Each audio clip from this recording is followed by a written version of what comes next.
everyone. My name is Lauren Ray, and I am a doctoral occupational therapy student at the Medical University of South Carolina. I'm here today to share with you the sensory system of interoception. This is one of the 8 senses that occupational therapists love. And for this reason, I'm kind of try to explain it in the easiest way possible. Basically, our other 5 senses and all the other senses are outside of our body. We see things, we hear things, we are touching things, that's outside.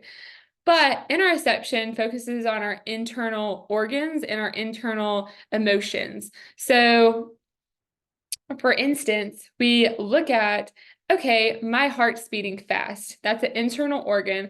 Our heart's beating fast. And we realize this bear is going to come attack us, so we start running. We're in fight or flight mode.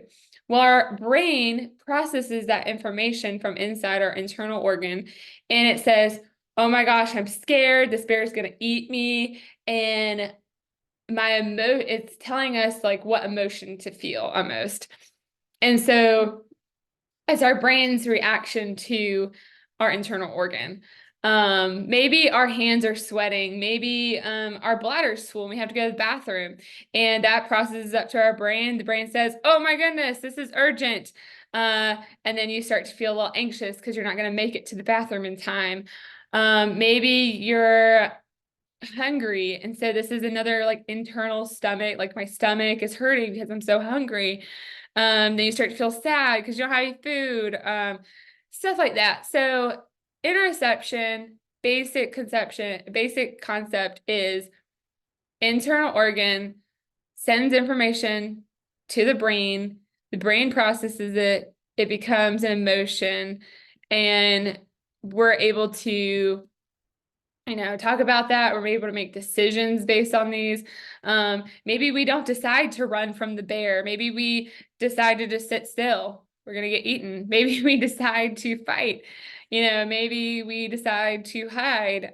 So it's our body's way of deciding what we're going to do to help ourselves.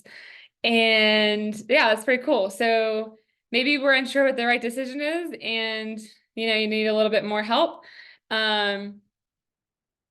So activities that you can do with kids are basically a body outline. In OT last year, I had a kid, he laid on the floor, we drew his whole body, kind of like, what they would do at a crime scene, but whatever. And we kind of pointed to different aspects of his body and what they meant. So like, for instance, he had super high aggression, and he would tell me like, I can't control it because I don't have any like way of controlling it. So we started to be able to identify first and become aware of, okay, this is what's happening when my mom yells at me. My heart starts to beat fast. My hands start to clench. My face gets red. My feet start to sweat. I don't know. Different things happen to different people. Maybe they have a test coming up and they're like super anxious about that.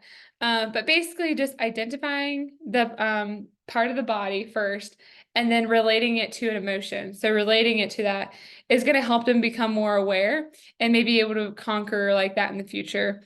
And so another thing that you can do is have like little emotions and stuff, and kind of like play different types of games with those.